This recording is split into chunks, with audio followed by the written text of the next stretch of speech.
Efforts کرتی ہے، توانائیاں صرف کرتی ہے. جو حکمران بذات خود دن رات جاگ کر پاکستان کو اتنے بڑے منصوبے دینے کے لیے متحرک رہتے ہیں، آپ ان کے ساتھ صرف ایک کتبہ لگانے کے اوپر جنگ لڑتے ہیں. یہ معیار ہے تمہاری لڑائی کا، یہ پالیسیوں کا معیار ہو گیا ہے کہ کتبہ پھر کون لگائے گا اور کون نہیں لگائے گا.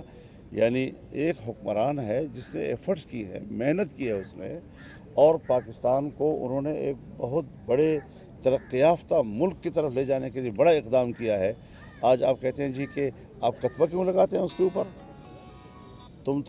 تمہارا تو کتبہ ہے ہی نہیں، تو پھر لگاؤ گے کیا؟ تو جن کے پاس کتبے ہیں اس کو آپ کہتے ہیں کہ آپ کتبے کیوں لگا رہے ہیں جی؟ امریکہ میں سر صدارتی الیکشن کی بات ہو رہی ہے، اس حوالے سے آپ اپنا نقطہ نظر رکھتے ہیں؟ دیکھیے، امریکہ میں الیکشن ہوں، تبدیلیاں آئیں وہاں پر، لیکن بین الاقوامی پالیسیاں تبدیل نہیں ہوتی ان کی.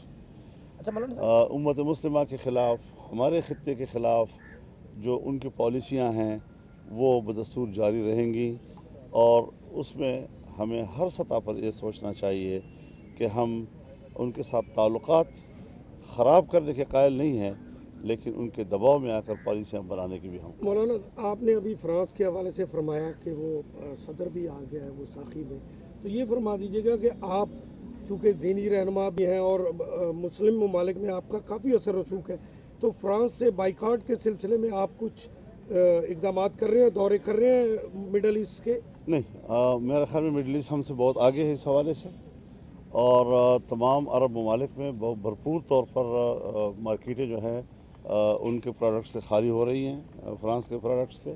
تو وہ آلریڈی ہم سے بہت آگے ہیں. سب سے ٹاپ پر اس وقت یا اردگان جا رہا ہے یا چائشنا جا رہا ہے.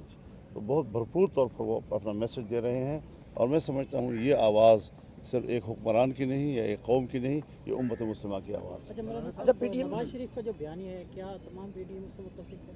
بیانیہ کیا ہے اس کا؟ جو آج کل باتیں کر رہے ہیں، جرنیلوں کے خلاف باتیں کر رہے ہیں. تو یہ جب عمران خان کیا کرتا تھا تو اس وقت کیوں نوٹس نہیں دیتے؟ یہ کوئی بات ہے یار؟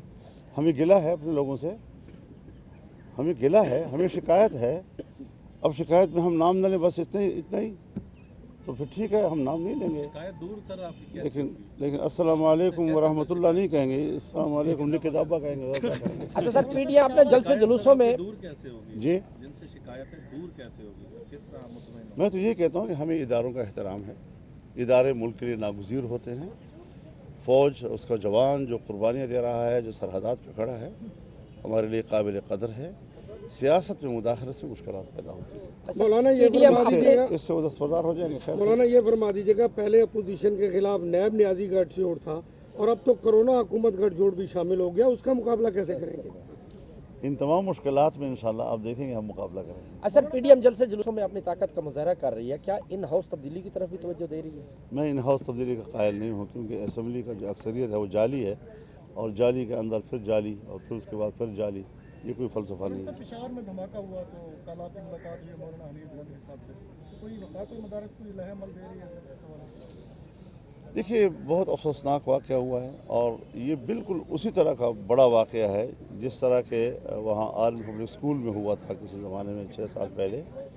لیکن ریاستی سطح پر دینی مدرسے کے بچوں کا اس طرح قتل عام، اس پر حکومت توجہ نہیں دے رہی ہے، کیونکہ وہ قرآن پڑھنے والے ہیں، وہ حافظ ہیں، وہ دین کا سبق پڑھنے والے ہیں، اور جس درس میں وہ بیٹھے ہوئے تھے اس میں حدیث پڑھائی جا رہی تھی.